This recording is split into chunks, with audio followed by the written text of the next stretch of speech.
మన ప్రభువును రక్షకుడు యేసుక్రీస్తు వారినములందరికీ వందనాలు. మరి కొద్ది కాలాన్ని దేవుడు మనకి ఉదయమున మీరు లేవటం తోడనే ప్రార్థన చేసుకున్నారని విశ్వసిస్తున్నాను. ప్రార్థించడం చాలా ముఖ్యం. దేవునితో మాట్లాడాలి. ఉదయకాలం లేగవంగాలే ప్రియులారా. తద్వారా దేవుని వాక్యం మీరు ధ్యానించాలి. పర్సనల్గా వాక్యాన్ని కూడా చదవాలి.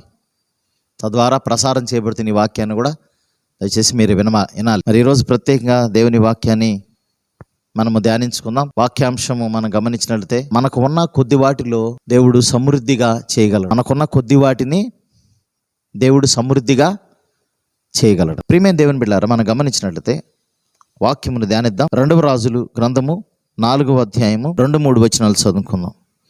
ఎలీషా, నా వలన నీకేమి కావాలేను, నీ ఇంటిలో ఏమి ఉన్నదో అది నాకు తెలియచెప్పుమనెను. అందుకామె, నీ దాసురాలనైనా నా ఇంటిలో నూనె కుండ ఒకటి ఉన్నది, అది తప్ప మరేమీ లేదన్నాను.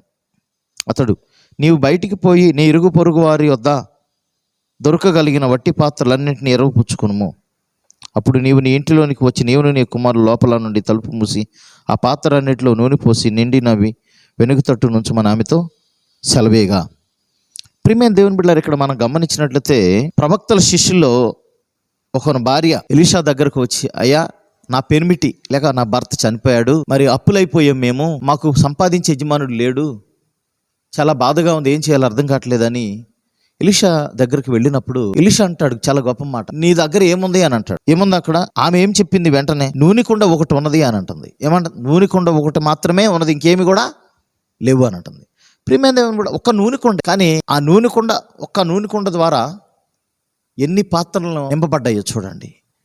భక్తుడైన ఎలీషా ఆజ్ఞ మేరకు వారు ఏం చేశారంటే, ఇరుగు పొరుగు వారి దగ్గర ఉన్న పాత్రలు కూడా మొత్తం తీసుకొచ్చి ఆ ఉన్న నూనె కుండలో నుంచి చూసుకుంటే మిగిలిన అన్నీ నింపుతానే ఉండవచ్చు. నింపిన తర్వాత ఇప్పుడు ఏం చేయాలి అని అన్నప్పుడు ఆ నూనె తీసుకెళ్ళి అమ్ముకుని నీ కప్పు అంతా తీర్చి వేసుకోమని చెప్పాడు.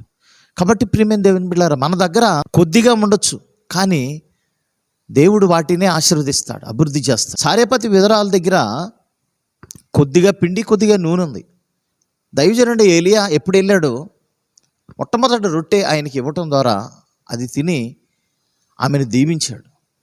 తర్వాత ఉన్న కొద్దిగే, కానీ ఆ కొద్దిగా వాటిలోనే దేవుడు సమృద్ధిగా ఆ 3.5 సంవత్సరాల కాలంలో కూడా మరి ఆ దైవజనుడు పోషింపు 4వ అధ్యాయంలో మనం చూసినట్టే మరి మోషేకి 3 సూచనలు ఇస్తాడు దేవుడు. నువ్వు ఐగుప్తులో నా ప్రజలు ఉన్నారు, వారిని విడిపించు బయటికి, నేను నిన్ను పంపిస్తున్నాను, నేను నిన్ను పంపించానని చెప్పంటే మోషే అంటాడు, వారు నమ్మరు నా మాట, నేను వెళ్ళను అంటాడు. అంతేకాదు, నేను నోటి మాంద్యం కలిగిన వాడిని అంటాడు. కానీ దేవుడు ఒకటే చెప్తాడు, నీ దగ్గర ఏముంది, నీ చేతులు ఏముంది అని అంటాడు. కర్ర ఉంది అంటాడు, అది కింద పడే అంటాడు. వెంటనే పాము అవుతుంది.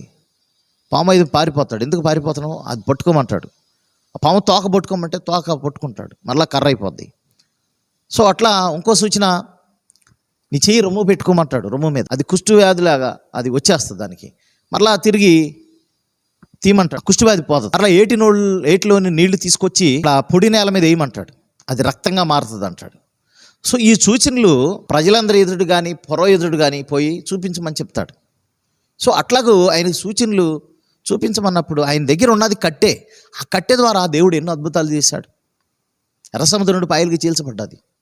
వాళ్ళకి నీరు లేకపోతే బండను కూడా విస్తారమైన జలములు వచ్చినాయి. కాబట్టి ప్రియమైన దేవుని బిడ్డలారా, మన దగ్గర ఉన్న కొద్దిగైనా దాన్ని సమృద్ధిగా ఇచ్చే దేవుడు మన దేవుడు. కాబట్టి ఆయన మీద సంపూర్ణంగా మనం ఆధారపడాలి, దేవుని మీద. మనకున్న వాటి మీద కాదు. మనకున్నవి అనుకుంటే మన జీవితం మొత్తం కూడా మనం ఏది సంపాదించలేం, ఏది సమకూర్చుకోలేం. పౌలు యేసయ్యని సంపాదించుకున్నానని చెప్తాడు, నేను క్రీస్తుని సంపాదించుకో. అట్లాగే మనం దేవుని సంపాదించుకుంటే, క్రీస్తుని సంపాదించుకుంటే మనకు సమృద్ధి ఉండట్టే. కాబట్టి మనకున్న కొద్ది వాటిలో కూడా సమృద్ధిగా చేయగలిగిన దేవుడు మనకున్నాడు. కాబట్టి మన ధైర్యంగా ఉండాలి. ఎందుకంటే మన క్రీస్తు యేసు మహిమలో మీ ప్రతి అవసరమును దేవుడు తీరుస్తాడని పౌలు హెచ్చరిక చేస్తూ ఉన్నాడు, రాస్తూ ఉన్నాడు పత్రికలకు. కాబట్టి ప్రియమైన దేవుని బిడ్డలారా, ధైర్యంగా ఉందాం. ఒకళ్ళు నొప్పుల్లో ఉండొచ్చేమో, సమస్యల్లో ఉండొచ్చేమో, బాధల్లో ఉండవచ్చేమో, అయ్యో నాకు చాలా కొద్దిగా ఉంది, నా పరిస్థితి ఏంది, నా భవిష్యత్తు, నా ఫ్యూచర్ ఏంది అనుకుంటున్నామేమో.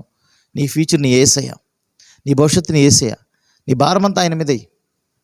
అంతే కదా, అందుకే కదా ఆయన ఈ లోకానికి వచ్చింది, మన భారాలు మోయటానికే కదా ఈ లోకం. ప్రయాసపడి భారం మోసిన సంసర్లారా నా ఎదుగురా, నేను మీకు విశ్రాంతిని ఇస్తానని చెప్పాడు దేవుడు. కాబట్టి ఆ వాక్యాన్ని మనం వినాలి ప్రియమైన దేవుని బిడ్డలారా. కాబట్టి మనకు ఉన్న కొద్ది వాటిలో కూడా దేవుడు సమృద్ధికి ఇచ్చే దేవుడు కాబట్టి ఆయన మీద విశ్వాసం ఉంచుదాం, ఆయన కొరకు బ్రతుకుదాం. దేవుడి పరిశుద్ధ వాక్యం దీవించిన గాక. ఆమేన్. ప్రార్థన చేసుకుందాం. మమ్మల్ని మిక్కిలిగా ప్రేమించిన ప్రియ పరలోకపు తండ్రి, వందనాలు ప్రభువా. మీ వాక్యం మా హృదయంలో ఫలింపు చేశారు.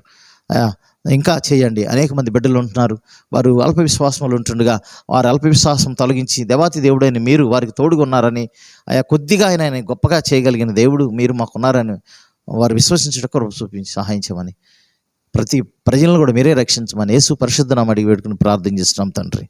ఆమేన్. తండ్రి అయిన దేవుని ప్రేమ, ప్రభువైన యేసుక్రీస్తు వారి కృప, పరిశుద్ధాత్మ సహవాసం ఇక్కడ చేరమనుకను సకల పరిశుద్ధులకి ఎల్లప్పుడూ తోడే నడిపించును గాక. ఆమేన్.